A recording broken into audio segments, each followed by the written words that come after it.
Good morning.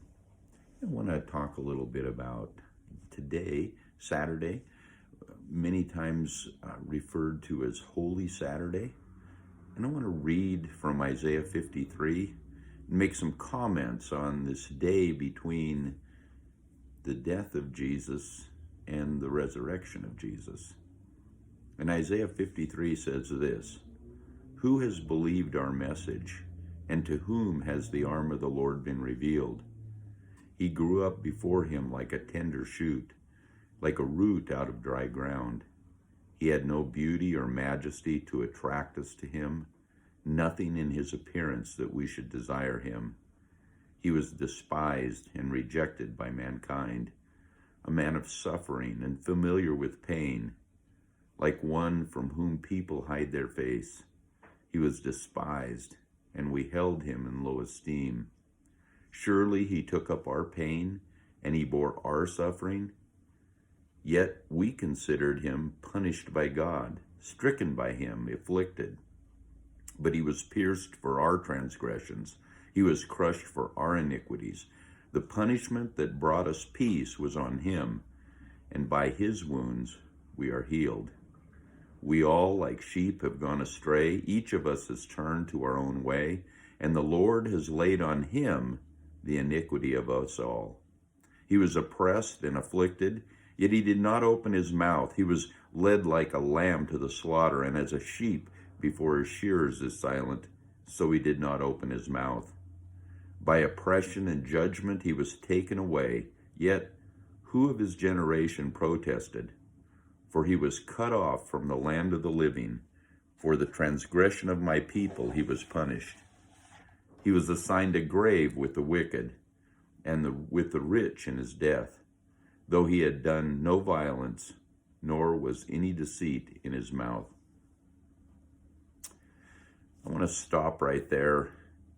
You know, Holy Saturday, some churches observe it. Many take time to reflect. In my experience, our church, the churches I was part of, we didn't really ever have anything. But I thought about it today, and I thought about the disciples. You know, the disciples had just seen Jesus die in a brutal, humiliating way. And Jesus was now wrapped up inside a tomb.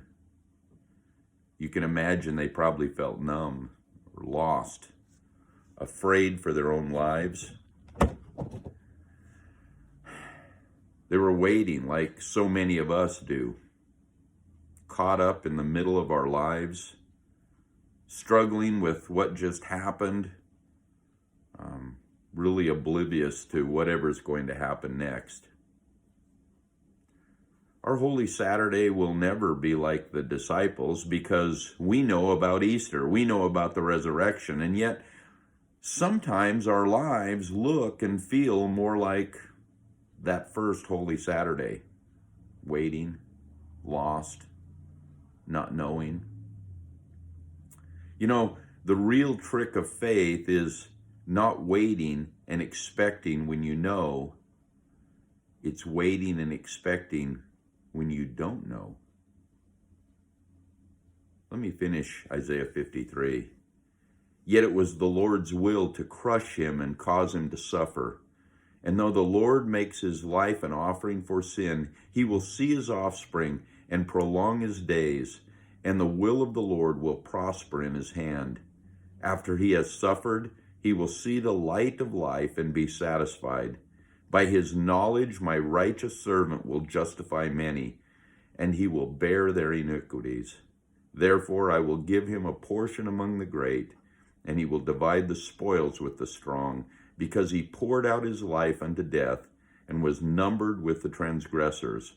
For he bore the sin of many, and he made intercession for the transgressors." So don't forget, the real trick of faith is not waiting and expecting when you know. It is waiting and expecting when you do not. Trust Jesus.